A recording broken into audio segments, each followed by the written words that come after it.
तो सदन में दूसरे दिन बेसहारा पशुओं का मुद्दा जोरों शोरों से गूंजा। वहीं बेसहारा पशुओं का मुद्दा उठाने वाली कांग्रेस विधायक गीता बुक्कल से खास बातचीत की हमारे संवाददाता पवन सिवर ने। विधानसभा के बजट सत्र के दूसरे दिन की कार्यवाही में कांग्रेस की विधायक गीता बुक्कल एक प्राइवेट मेंबर बिल लेकर आई थी, जिसमें बेसहारा पशु कहें या आवारा पशु कहें, जिनको लेकर बड़ी चर्चा सदन में हुई है। मैम, ये आप एक प्रस्ताव लेकर आए प्राइवेट मेंबर बिल के रूप में। आप आवारा पशुओं का आपने जिक्र किया, लेकिन मुख्यमंत्री जी ने कहा कि इनको बेसहारा कहा जाए। क्या सरकार के जवाब से संतुष्ट है इस प्रस्ताव पर जो आया है? देखिए, मेरा जो प्राइवेट रेजोल्यूशन था वो आवारा और बेसहारा पशु जिनकी वजह से आज प्रदेश में जानमाल का खतरा बना हुआ है, जिसमें सभी गोवंश शामिल हैं, चाहे वो गायें हैं, चाहे उसमें बैल हैं, गौसांड हैं, नील गायें हैं, बंदर हैं, कुत्ते हैं। मुख्यमंत्री जी ने खड़े होकर ये तो कह दिया आप इनको आवारा ना कहें, हमें दुख होता है। दुख तो हमें भी होता है जब हमारी गाय माता, जिनको हम माता कहते हैं, और वो कूड़े के ढेर पर खाना खा रही होती हैं, और कुत्ते, उनकी जब डेथ हो जाती है, कुत्ते और जो बाज है उनको नोच रहे होते हैं और कौवे नोच रहे होते हैं, तो हमें भी दुख होता है। तो सरकार को ये विषय को गंभीरता से लेना चाहिए। बहुत ही गंभीर विषय था कि जिसमें जो आवारा गायें जो दूध नहीं देती हैं, जब वो सड़कों पर घूमती हैं, या जो खागड़ जिसे हम बोलते हैं, गौवंश हमारा नंदी जिसे आप बोल रहे हैं, जब वो सड़कों पर घूम रहा होता है, उनकी वजह से बहुत सारे एक्सीडेंट्स हो रहे हैं। मिनिस्ट्री ऑफ ट्रांसपोर्ट ने जो आंकड़े जारी किए हैं उसमें ये बताया है कि number of accidents are increasing like anything. ये जो स्ट्रे कैटल्स हैं, जिनको बेसहारा आवारा पशु कह रहे हैं, उनकी वजह से सड़क पर लगातार दुर्घटनाएं बढ़ती जा रही हैं। आपने देखा होगा गली गली, मोहल्ले मोहल्ले, शहरों में खास तौर से ये सांड जो है लगातार बड़े बड़े बैठे और आपस में झगड़ भी पड़ते हैं, जिससे एक्सीडेंट हो रहे हैं।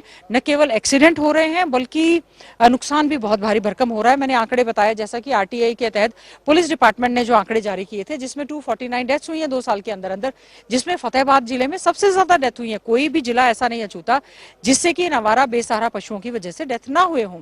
हमारा कहना यह था कि मंत्री जी केवल जवाब दे रहे हैं गौशालाओं का। गौशाला में हमारे वही पशु हैं जो कि दुधारू हैं। हमारा कहना है ये है कि जब पशु दूध नहीं देते और उनको किसान जो है या दूसरा व्यक्ति जो है बेसहारा उनको छोड़ देता है, तो वो सड़कों पर नुकसान भी कर रहे हैं।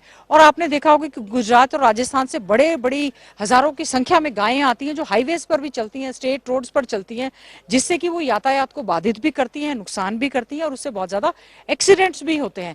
तो हमारा ये विषय था कि ये जो गौवंश है, जिसको हम बेसहारा कह रहे हैं, सरकार इस पर संज्ञान ले। सरकार ने गो आयोग का गठन किया हुआ है, बजटरी एलोकेशन आप दे रहे हैं, तो हम ये सरकार से जानना चाहते हैं कि जो बेसहारा पशुओं को पकड़ने के लिए जब आपने बजटरी एलोकेशन भी दिया है, लोकल बॉडीज को, म्युनिसिपल कमेटी या कॉर्पोरेशंस और काउंसिल्स को आपने बजटरी एलोकेशन दिया है, तो आप इसकी जांच करें कि पशुओं की संख्या, तो जो मैंने आंकड़े दिए हैं, जो मैंने रिपोर्ट्स पेश की, उसमें पशुओं की संख्या तो लगातार बढ़ती जा रही है, एक्सीडेंट्स की संख्या जो है वो लगातार बढ़ती जा रही है। हमारा किसान, आज ये मुद्दा केवल हरियाणा प्रदेश का नहीं रहा, ये मुद्दा आपने देखा होगा राजनीतिक मंच पर इतना महत्वपूर्ण मुद्दा बन गया है कि देश के प्रधानमंत्री को मंच से ऐलान करना पड़ रहा है कि हम ये जो हमारा दुधारू पशु नहीं है, इस गौवंश के गोबर से हम युवाओं को रोजगार के साधन सृजित करके देने पड़ेंगे। तो मैं भी जानना चाहती हूँ, गोवंश से जो गोबर है उससे क्या बायोगैस बनाएंगे, उससे क्या आप खाद बनाने का काम करेंगे? और दूसरी बात, ये जो गोवंश हमारे किसान अन्नदाता पर पहले ही मार पड़ रही है, उसकी फसल बर्बाद हो रही है, उसको न्यूनतम समर्थन मूल्य नहीं मिल रहा है।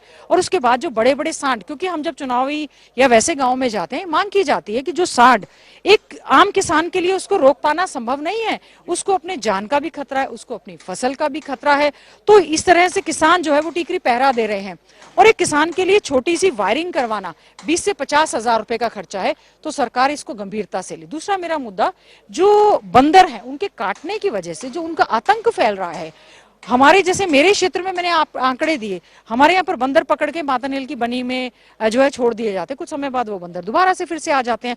बंदरों को काटने से बहुत ज्यादा एक्सीडेंट्स और इंसिडेंट्स हुए हैं। कुत्तों के काटने से, जो मंत्री जी कह रहे हैं इसमें तो कुत्ता तो कोई भी काट सकता है, अरे कुत्ता जो पालतू होगा वो वैक्सीनेटेड होगा, और जो आवारा कुत्ता होगा वो वैक्सीनेटेड नहीं भी हो सकता है। तो सरकार इसको गंभीरता से ले। जो कुत्तों के काटने के मैंने हर जिले के आंकड़े जो दिए हैं, उसमें आप स्वास्थ्य मंत्री जी इस बात का ध्यान देते हुए उन इंजेक्शंस को, उन दवाइयों को, स्टरलाइजेशन का प्रावधान करने का काम करे। सरकार इसको गंभीरता से ले। 1100 से ज्यादा हमारे वेटरनरी सर्जन्स की पोस्ट है, आधी से ज्यादा खाली पड़ी हैं। VLDAs की नियुक्ति करे, सरकार समाधान करे और जांच करवाए कि जो टेंडर होते हैं उसमें आवारा पशुओं को पकड़कर ये सरकार कहां लेके जाती है। आज जो सदन में इस मामले में जो सरकार का जवाब है, माननीय मंत्री ने जो जवाब दिया है, उससे आप सहमत नहीं है? मैं कतई भी सहमत नहीं हूँ। एग्रीकल्चर मिनिस्टर जवाब दे रहे हैं, इसमें जवाब जो है प्रदेश के स्वास्थ्य मंत्री को भी देना चाहिए, इसमें जवाब प्रदेश के लोकल बॉडीज में। स्वास्थ्य मंत्री ने तो ये कहा कांग्रेस ने 70 साल तक देश पे राज किया, आज इनको आवारा पशुओं की चिंता हो रही है। इन्होंने क्या किया? पशु तो जब भगवान श्री कृष्ण जी भी थे, आज इनको ज्यादा चिंता हो रही है, इन्होंने क्या किया अपने कार्य? भगवान श्री कृष्ण जी के समय में गाय की बात हो रही है, भगवान शिव भी नंदी को रखते थे उनको, वो तो इस जमाने की बात हो रही है। गौवंश कृष्ण जी लेके गोपियों के साथ चलते थे, क्या बात करते हैं? क्या मंत्री की स्टेटमेंट, मुझे शर्म आती है हमारे प्रदेश। कहा ना, आपने सुना? उन्होंने कहा कि 70 साल से, तो रामकुमार गौतम जी ने भी इसका जवाब दिया। मैं इस तरह की फालतू बातों का जवाब नहीं देती। मेरा अर्जुन की तरह मछली की आंख का एक ही निशाना था, बेसहारा आवारा पशुओं से जो नंबर ऑफ एक्सीडेंट्स बढ़ रहे हैं उसके लिए सरकार क्या कर रही है, जिसमें चाहे वो स्वास्थ्य मंत्री हो, चाहे वो एग्रीकल्चर मिनिस्टर हो, हम उनकी रिप्लाई से कतई भी सेटिस्फाइड नहीं है। हमारे अध्यक्ष महोदय ने कहा है कि ट्रैकिंग होनी चाहिए, उनकी मैपिंग होनी चाहिए, पूरी व्यवस्था होनी चाहिए। वाकई सरकार हमारी नहीं सुन रही तो कम से कम अध्यक्ष महोदय की जरूर सुने। और ये 70 साल से समस्या नहीं, समस्या चलती आ रही है, लेकिन इसके समाधान के लिए सभी ने प्रयास किया और आगे भी इसकी और प्रयास जो है वो किए जाने चाहिए।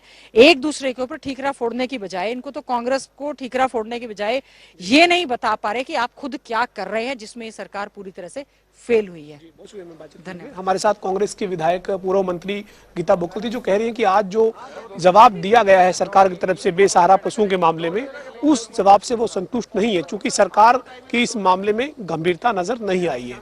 वीडियो जर्नलिस्ट विजेंद्र सिंह के साथ पवन सिंह, जनता टीवी, चंडीगढ़।